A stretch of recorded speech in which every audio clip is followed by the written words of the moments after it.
Welcome to a special episode today of My Plug Life, in which we're going to talk about autonomous vehicles or self-driving cars.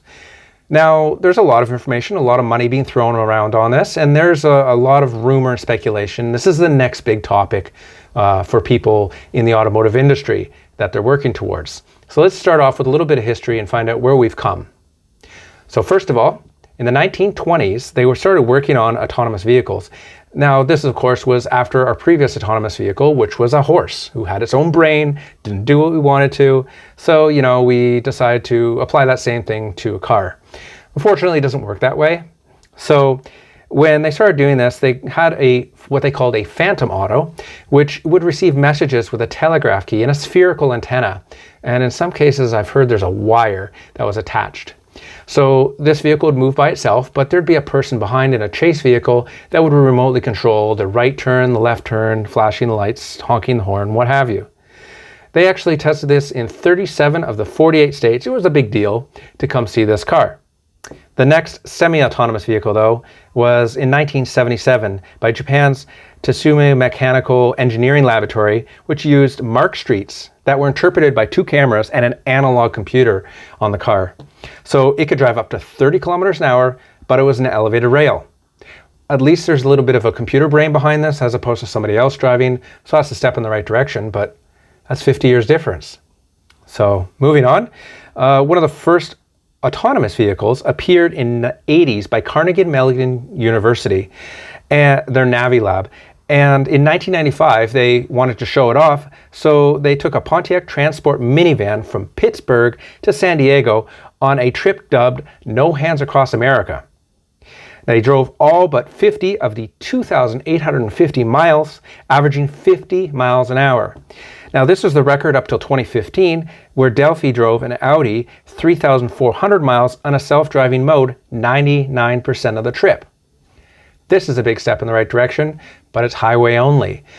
This would be good for a transport truck, not for the regular person. So how do we get more to a regular person? So in the same year, Waymo started up, and it was doing testing with a backup driver. And in 2018, they were working as a taxi service, but only in Phoenix, Arizona. Now, the Waymos work under a very specific situation on very specific roads. Everything is mapped down to the centimeter. And in Phoenix, Arizona, the weather doesn't change all that much. So it is a very limited case, but it could do everything all the time. So at least now that we have a basic of the history, and I'm missing a few things here that we'll go over later, let's get an idea of what self-driving really is. Welcome back. I filled up your screen with a whole bunch of words. Let's talk about what I got on the screen here for you. So on this side here, we have the levels of autonomy by the SAE. This is their guideline. This is what they think is appropriate for self-driving and how to rank things. So first of all, we have human control. And human control is you're in charge of everything. So the car may be giving you information, but you're doing everything. Driver assistance. Driving assistance is like it's doing some of the work, very minor things for you. Partial automation, maybe taking two or three of the systems, combining it, in which case you're now not paying as much attention to it, but you're still very necessary for it. Conditional automation is now you're basically hands off, but you're still paying attention, maybe foot off, and the car's doing the vast majority of the work for you. You're just there more as a backup. So at this point, it really switches between who's in charge of the vehicle. Above 0, 1, and 2, you're in charge of pretty much everything. 3, 4, and 5, the car is more and more in control. And you're more as a passenger than a driver. So moving on to high automation. Now, this is where the car can do every situation. It's learned how to do with everything out there, but there is a few things that it might not understand. So if it does, it has a way to maybe pull over to the side of the road or has something built in to deal with that, but you are still necessary for those situations. So for the most part, you can relax and read a book. In theory, we'll see how it gets. But when we get up to 5, full automation, now you don't even have a steering wheel. So if something were to have an issue, you would have no way to control it. So it needs to be perfect at this point. There needs to be no issues possible for you to have, which makes level 5 pretty much impossible. Unless, of course, we get everybody with full autonomy. So on this side here, I wrote up some things that we have currently in vehicles, and we can talk about how they rank a little bit. So we could say human control. This is just letting you know what's going on. So maybe it'll read the signage, maybe it'll detect a collision that's imminent, but it won't do anything. Maybe it'll just beep or whatever. Parking sensors, that's all passive stuff that the car is doing that doesn't make a choice, it's just telling you about it. So when we get to driver assistance, now your collision detection, if it'll brake for you, now it fits into that level. Also, you'll have cruise control because now it is maintaining a certain speed, maybe following the car in front of you for distance, but it's not doing everything that cruise control does nowadays, in which partial automation covers, and that includes lane keeping. So with lane keeping, now it's also going to steer for you, and now you're not doing as much driving as the car is doing, but you're there to oversee the issues. When we get to conditional automation, like I said, this is specific situations. So with say auto park, if you're getting out of the car and the car parks by itself, like I've seen some of the cars can do nowadays, they can park by themselves with you in it. That's a conditional automation. So the car is making all the choices, taking the corners and what have you, but that you're not doing anything. You're just there to make sure everything runs okay. Now, summon, which is just moving forward and back that the Teslas have, this may be a partial automation because it's not doing corners and you're there to hold a button to make sure it's working properly. So you're more in charge of it than auto parking where you're hands off pretty much. And then we get to parking lot summon, which is basically it's in a parking spot and it'll come out of the parking spot up to you. At this point, it is leaving a parking spot, doing corners, navigating, making its own decisions. That's conditional, maybe even high automation, because now the car is doing literally all the decision making and you're just there as a backup just in case it fails.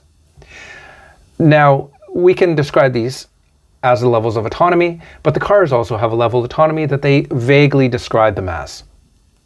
So some cars out there may only have driver assistance programs, so they can say it's a level 1 vehicle. With partial automation, maybe because it has lane keeping and distance sensors and collision detection and all these functions, only sets it into the partial automation. And this is where the vast majority of the cars sit, 1 or 2. There are some that are 2, but most of them are on 1. Now with the Waymo and full self-driving cars in a very specific situation, they're at a high automation and or conditional, because with conditional, if it runs into something that is a very specific situation, like certain town or certain weather, that's conditional. But if it can handle a larger area, it would be in high automation. And like I said, this is very vague. They're not very specific on the points that you need to hit. Now, the Holy Grail, of course, is full automation, which there is no car out there that has that. In addition to the regulators having to okay it, the vehicle has to be able to handle every single situation. Now, this includes if you're in your driveway and you want to go up to the park, if you want to go up to go camping, and you're at parking spot number 23 down a dirt road. I don't see this happening as the way SAE writes it, but maybe one day, I don't know. We could make it happen, I guess. So now I've cleared your board. Let's talk a little bit about Tesla specifically. Now, the reason I talk about Tesla is because they seem to be the leader in this, and only because I can see it. I can see the differences. Now, yes, in theory, you could go out and get into a Waymo, but I think it's only employees doing that. So maybe not. You couldn't go buy one. You couldn't test it yourself. You couldn't make a review of it. Good luck finding one. But with Tesla, I can go out and buy a Tesla, see how it works, and then see how it's changed over time. So I see the changes of it. Now, with the other manufacturers, they do a lot more testing. They want to be specific about their upgrades. They wait into a new model year or a complete new vehicle before they do it, which is why they're hiring or buying other companies in order to give them this information so they can move ahead. Tesla's opinion of how this is done is a little bit different, and they've decided to get the customers to help them out instead of just throwing money at the situation. So back in 2014, the first Tesla cars were outfitted with the initial hardware, which was later called Hardware 1. Now this used a camera in the front, a distance sensor radar, and parking sensors, but it didn't actually do anything, no functionality other than driver assistance, until later on in 2015, when they surprised everyone with doing an update which allowed new functions. For example, automatic lane changes, when you put on the blinker, it'd do lane keeping on the highway, and parallel parking. Now, Hardware 1 was only those specific pieces of hardware, and in 2015 they said, yeah, we figure we're going to have a full self-driving car in about 3 years, so 2018, but not with the current hardware. Of course, it's past 2018 now. I don't see any full driving Teslas out there, so that didn't work out exactly as they thought. So with this hardware too, they started to push the boundaries a bit more. They made something that was a lot better. But there was some limitations they were running into, and one of the things they found was the computational requirements was far too high for them to do on the current Hardware 2 system. So they decided that they're going to make an upgraded, and they're actually pulled their system, which was a graphic processing unit, which is what we use for animation and day-to-day work, and they moved it into an in-house hardware in order that they make it themselves so they can meet their own requirements which they had. So now with Hardware 3 computers in the car, it's able to, hopefully at this point, have the processing power to handle everything. And recently I was listening to Elon Musk on his recent earnings call saying about how he is running a full self-driving version of the car that's probably able to get from his home to work without interventions most of the time. But also about a year ago, they were talking about autonomy, and they had let slip a little bit that they are working on Hardware 4 of that computer. So in other words, they're not just making their first version of the computer, which is far and above better than anything else out there, they're actually pushing the boundary even more. Now, what they would use all this extra processing unit for, blows my mind, because if they think Hardware 3 is going to work full self-driving, what's the Hardware 4 for? Like, what's it going to do? Netflix, YouTube? Like, you don't need all that processing. So, but with their full self-driving car, they may be thinking that that's what they want, is the car to be able to work full self-driving while you're watching videos on the computer or whatever you want to be doing. So thinking of Tesla's specific system, in order to get to full self-driving, Level 5, that's pretty far-fetched. Level 4, I believe they can do pretty quickly, pretty easily. With the current system they have, in my mind, the only thing they would need to do is turn corners and find a parking spot. So currently the car can leave my parking spot in a parking lot to come to me. It can drive around on the road, it can drive on the highway taking exits, but it can't do city street turning. It sees the stop signs and stoplights, so it knows what to do, but it can't take those corners yet. So we're gonna need that. And then when we get to my destination, I wanna get out of my car and it go find a parking spot by itself, which would be part of the full autonomy, but they can't do that yet. Now, finding a parking spot is not quite as easy as just getting out of a parking spot, as we all know. So that is probably still in the works, but anybody's guess what's going to be next. Is it going to be corners? Is it going to be parking by itself? Who knows? They're all in a step to get that full self-driving and functionality. Now, their other limitation other than the software is regulation. They need to prove that what they're doing is safer than what they're doing without it. For example, when they started doing cruise control, they could say when people are using cruise control, the autopilot, they are twice as safe as when they're not. So we need to be able to improve upon that. And they could go to the regulators and give them numbers and data saying exactly what's going on with their fleet and saying the number of times it's had an accident and how many accidents that are on average with an average car, and say, look at how much better it is. So they're slowly building up the scale to full self-driving.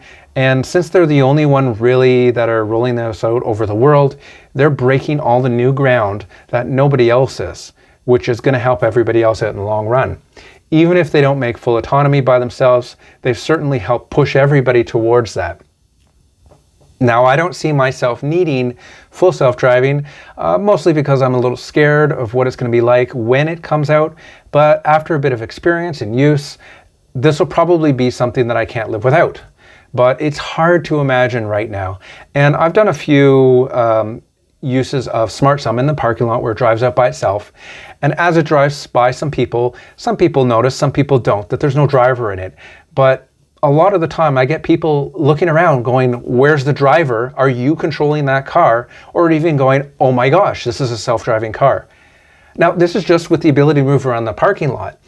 Could you imagine what it would be like when it's moving down the street like that and nobody sees somebody in the car? Maybe because I want to bring my dog to the vet and I don't have time that day. So I throw the dog into the car from my work, drives over to the veterinarian, the vet comes out, picks up the dog out of the car.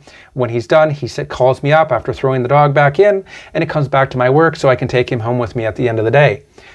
That's an interesting way. But there's a lot of legalization with that. Who's in charge of the car? What happens if there's an accident? So there's a lot of stuff to catch in between, what they have today and what they're going to have in the future. But that's what they're pushing for. And, if we could fast forward 10 years to see what the outcome is, I'm sure we'd feel a lot better with what they're doing today. So I was reading in the paper the other day about Alphabet, which owns Waymo, deciding to buy a company that does full self-driving, and they paid over $1 billion for this company. Now, they're doing full self-driving in city streets, similar to what Waymo does. So to buy them, maybe that adds to Waymo, or maybe that helps out Waymo in some way, or maybe they'll work separately, getting towards full self-driving, which maybe give them a little bit of a help on that. Like I said, there's a lot of money involved in this, and everybody wants to get the first one to do it, because they're going to make a ton of money when they do. But each company has their own opinion about how it should be done.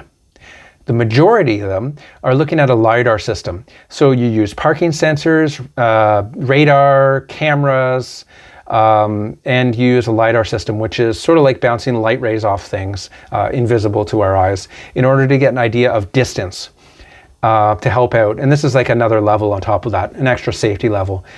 The problem with this is adding one of these systems initially would cost up to $100,000 to put on your car, and it is ugly. But if it helps them get to full self-driving, they think it's necessary. Unfortunately, Tesla doesn't think that at all. Now, Tesla's opinion is that if you have cameras, you can see everything and you can learn everything you need to know. LiDAR has a limitation of a bright object that's close, a far distance that's dark. It has some issues of figuring out distance on some things because it's reflecting light off of it. Whereas vision is similar to what we use every day. We have two cameras looking around on a very poor swivel. It's only able to look one direction, but the car can have cameras all around it. Now with this system, Tesla thinks that they're able to do everything that we could do, if not better. So the price of the cameras is fairly cheap. The price of the LiDAR is fairly expensive, but the price on the LiDAR will be coming down. And, once you've figured out cameras, you don't really need the LiDAR anymore. So Tesla is looking at the end goal, not the steps to get there, as opposed to Waymo, Apple, what have you, is looking to get from the beginning to the end, and what are all the baby steps we need to get there. Different opinions, different ways of doing things. So just to summarize, the 6 different levels that the SAEs determined for autonomy. But getting to that full autonomy is going to be very difficult for any company. So if I were running one of these companies, I would focus on something that could earn me some money now as I work on to making all the money later. To do that, I would focus on highway driving, specifically transport trucks if I were limited. So what you could have is a transport truck that's fully autonomous going from hub to hub outside of the cities. It would go up to a load, and drive it all the way over to the other one and drop it off, take another one back. And at these 2 hubs, you could have a human driver hooking up to those loads and bringing them into town or bringing them back. Now, this would save all that time on the road in between cities, and it would be much more attentive than a person. It would save a ton of money. It would drive more efficiently and better, and the situation is very controlled. We know exactly what the road's like. We know exactly where the stops are. All we need is what we currently have with distance sensors and lane keeping, and it could go independently in between each of these. And even Tesla's talked about this a little bit with their Semi project, where they want to have a human driver in a Semi on the front, and it could be followed by 2 or 3 other Semis behind it in order to get to destination. So I would follow this way to make some money now, work upon your autonomy, and eventually we can get our taxi service and solve all those problems. And thank you very much for checking this out. It's been a pleasure talking about this. I've been waiting to do this for a while, and I hope to see you on the next video on My Plug Life. See you then.